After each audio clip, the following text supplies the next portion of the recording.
very good day. My name is Peter. I work for FutureWater.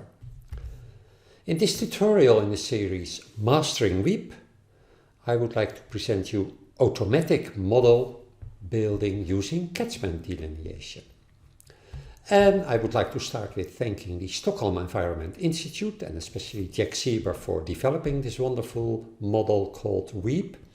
And this particular tutorial was also supported in the context of a project called Blue Deal, which is a collaboration between Kenyan and Netherlands water boards.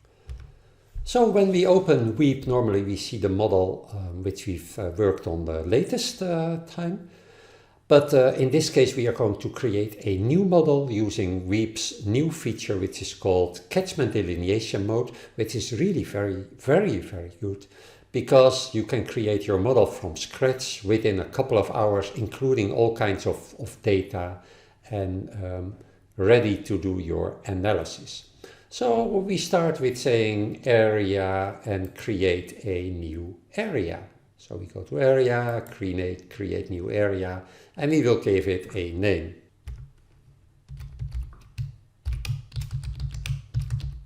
And once the new area is created, we will ask to provide the area boundaries, which we will do here. In this particular case, we are focusing on the Tana Basin, which is in Kenya.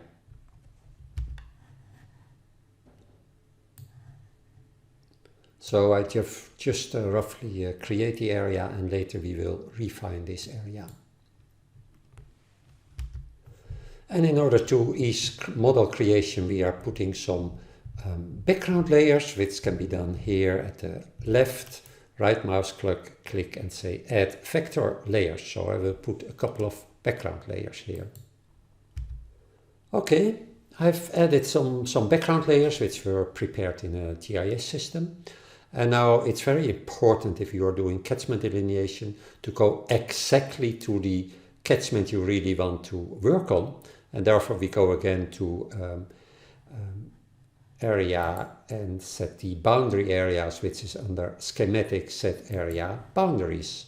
And I really want to make sure that the area boundary ends really here at the end where the outlet point of the Tika catchment is. So I do a third step, and I say set area boundaries, and I really make sure that it will be set till here, and here we have the exact area boundary. Next step is to create a basin, and therefore we go to schematic, and we are saying catchment delineation mode. This starts the catchment delineation mode of WEAP. And we see at the right here, we get quite some information which will be discussed later. But let's create our first basin.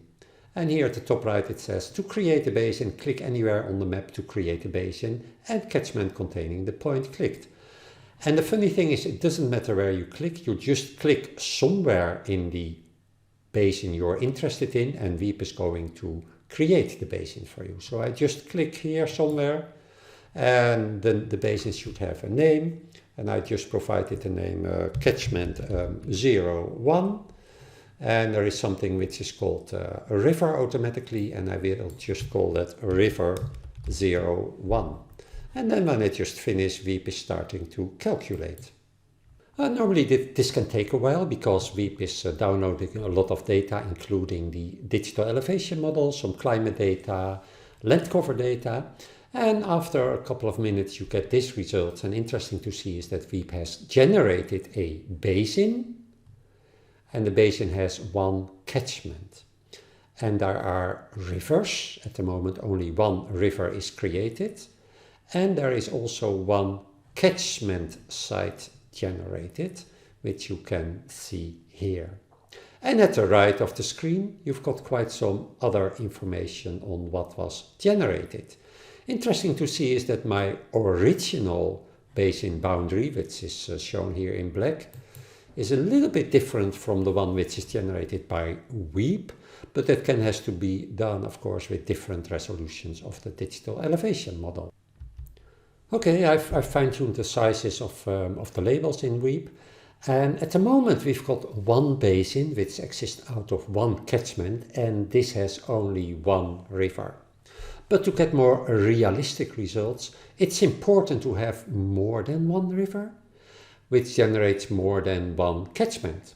And in order to do that, you go to the right screen, and in WEAP you can create here with this little slider more detail or less detail. So if I go more to the right and I release my slider, we will see we have many rivers, and therefore also much more catchments can be generated. At the moment you can see that now 36 rivers will be generated, which is a little bit too much for this particular model, and therefore we do the slider a little bit back to make sure that we've got a smaller amount of rivers. And I know to happen this area a little bit, and I know that if we create about 5 rivers, we've got a reasonable representation of the entire model. So here we see the entire model with 5 rivers. Now the 5 rivers can be of course divided into more catchments, otherwise it will not make sense. And the location of the catchments are of course important to think where you want to have a new catchment. And of course there are 2 reservoirs here, and it would be useful to create a new catchment just down where the reservoir is. To create a new catchment, you have to Alt-click with your left mouse button. So I go to this Samua reservoir, I use Alt-click on the river, and there we've got a new catchment which requires a name, and I just will give it a name. For example, catchment number 2, and I will call the river number 2. And here the model creates a new catchment. And I will disable the background layer to make sure that we can see a little bit better the catchment. So at the moment we've got one basin with one small catchment upstream, the one reservoir, and a very big catchment which is located here. Of course, another catchment should be created just where we have the Tika reservoir, so I press down Alt and the left mouse key, and a new catchment name should be defined, and I call it catchment number 3, and I call it river number 3. And another catchment is created. So at the moment we've got 3 catchments and a couple of rivers. So let me do a little bit on making labels somewhat clearer. So now we've got one basin which has 3 catchments, but if you clearly can see it's out of balance because there are 2 smaller catchments at very important locations where the reservoirs are located, but the remaining catchment is still very big. And there is of course a lot of variation in terms of climate and land use, and therefore it makes sense to create some additional catchments. So what we will do again, we do Alt-click and we create another catchment here, just at the point where another big river here is coming. So I create another catchment and I give it another name. And now we've got, we had already 3, so I gave it another name. So catchment 04. And now we see that we've got a better balance, we've got 2 smaller catchments here, quite big catchment, in here another quite big catchment. So we can continue and create some additional catchments. And let me do that, and then we can see that we can calculate already some results.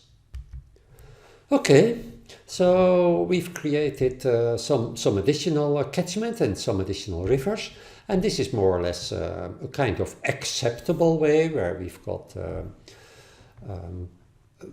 9 catchments. And they are well balanced. They are somewhat bigger, somewhat smaller catchment, but I think overall this is a kind of layout you really want to get. Now in terms of running your model, we've also downloaded already some climate data.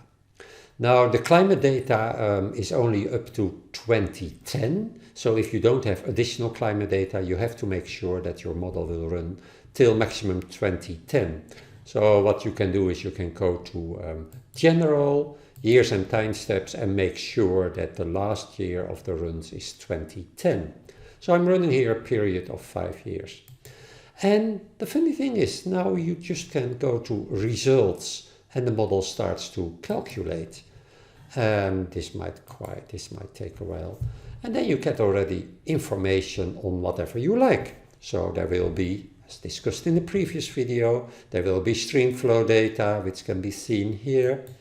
There will be demand, water demand will be generated. There will be all kinds of output can be checked by the model. Okay. Obviously, you want to improve your model by adding somewhat more demand side, maybe some irrigation, etc. To make sure that things are going smoothly, a couple of steps. So you always start with schematic and make sure that you set the right area boundary. Second step is go to schematic and say catchment delineation mode. And then it's very easy because then you just left click in schematic to generate the first basin, which has one catchment. A very important step, and sometimes it takes some time to find this, is go to the top right slider and slide river detail till you've got sufficient detail for your model. Important one which took myself quite some time to figure out, but with Alt click on the schematic, you can create new catchments. And very important, since the standard climate data only runs till 2010, make sure that you set general year and time steps maximum 2010. And for the rest, your model is ready to build on further. And of course, you have to add additional elements in WEAP, like demand sides and other characteristics of reservoirs and rivers, etc. And I think with this, I would really like to thank you for your attention. And I would say, stay tuned. Bye.